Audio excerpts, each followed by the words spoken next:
دوستان عزیز سلام. امشب میخوام در مورد یه موضوع مهم و البته کمی ترسناک باهاتون صحبت کنم. موضوعی که شاید خیلی هامون اون رو جدی نگیریم یا حتی وجودش رو انکار کنیم. بله، درست حدس زدید. صحبت از سحر و جادو هست. شاید فکر کنید سحر و جادو فقط تو قصه ها و افسانه ها وجود داره. اما واقعیت اینه که این نیروی تاریک هنوز هم در بین ما وجود داره و زندگی خیلی ها رو تحت تاثیر قرار میده. شاید بپرسید از کجا معلوم که سحر واقعاً وجود داره؟ جواب این سوال رو میتونیم تو کتاب آسمانی خودمون قرآن کریم پیدا کنیم. تو بخش بعدی با هم به سراغ آیات قرآن میریم و میبینیم که چطور وجود سحر و جادو رو تایید میکنه. قرآن کریم، کتاب آسمانی ما، به صراحت از وجود سحر و جادو صحبت میکنه. این نشون میده که سحر یه موضوع تخیلی و ساختگی نیست، بلکه یه حقیقت انکار ناپذیره.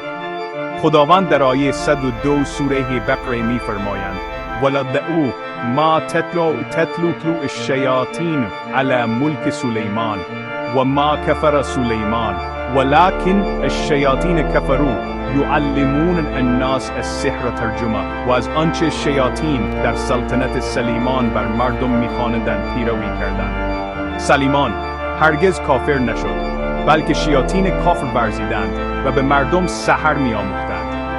می‌بینید دوستان، حتی در زمان حضرت سلیمان هم افرادی بودند که به سحر و جادو مشغول بودند و سعی می‌کردند با استفاده از این نیروی شیطانی مردم رو گمراه کنند. اما قرآن فقط به وجود سحر اشاره نمی‌کنه، بلکه راه‌های مقابله با اون رو هم به ما نشون میده. در ادامه به بررسی آثار شوم سحر در زندگی می‌پردازیم. سحر و جادو مثل یه سم محلک آرام آرام در وجود انسان نفوذ می‌کنه و زندگیش رو به تباهی می‌کشونه. جدایی بین زن و شوهر، افسردگی و ناراحتی‌های روحی، بیماری‌های لاعلاج و از دست دادن شغل و ثروت، همه میتونن از آثار شوم سحر و جادو باشن. متاسفانه خیلی از افراد بدون اینکه خودشون متوجه باشن تحت تاثیر سحر و جادو قرار میگیرن و زندگیشون دچار مشکل میشه.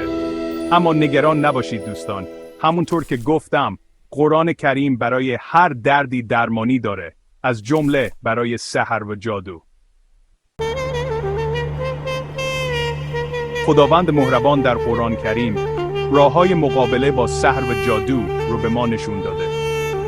یکی از بهترین و مؤثرترین راه‌ها پناه بردن به خود خدا و خوندن دعاها و سوره‌های مخصوص هست. سوره‌های فلق و ناس، آیه الکرسی و سوره بقره از جمله سوره‌ها و آیاتی هستند که برای باطل کردن سحر و دفع چشم زخم بسیار مؤثره. اما یه نکته خیلی مهم وجود داره.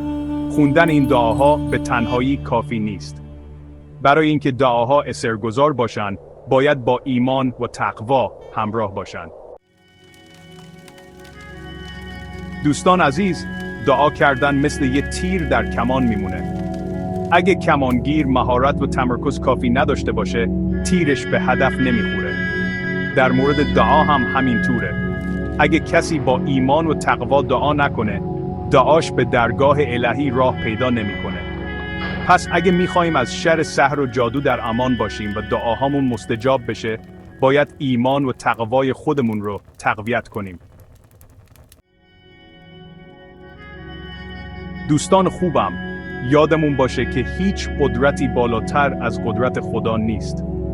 اگه به خدا توکل کنیم و از ته دل ازش کمک بخوایم، هیچ سحر و جادویی نمیتونه به ما آسیبی برسونه. پس هر وقت احساس کردید که زندگیتون دچار مشکل شده و گره‌ای تو کارتون افتاده، اول از همه به خدا پناه ببرید و ازش بخواید که شما رو از شر شیطان و سوسه‌هایش در امان نگه داره. در پایان میخوام بهتون بگم که ناامید نباشید.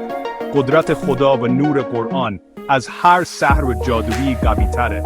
با توکل به خدا، دعا و نیایش خالصانه و تقویت ایمان و تقوا میتونیم بر هر سختی و مشکلی از جمله سحر و جادو غلبه کنیم و زندگی سرشار از آرامش و شادی رو برای خودمون رقم بزنیم.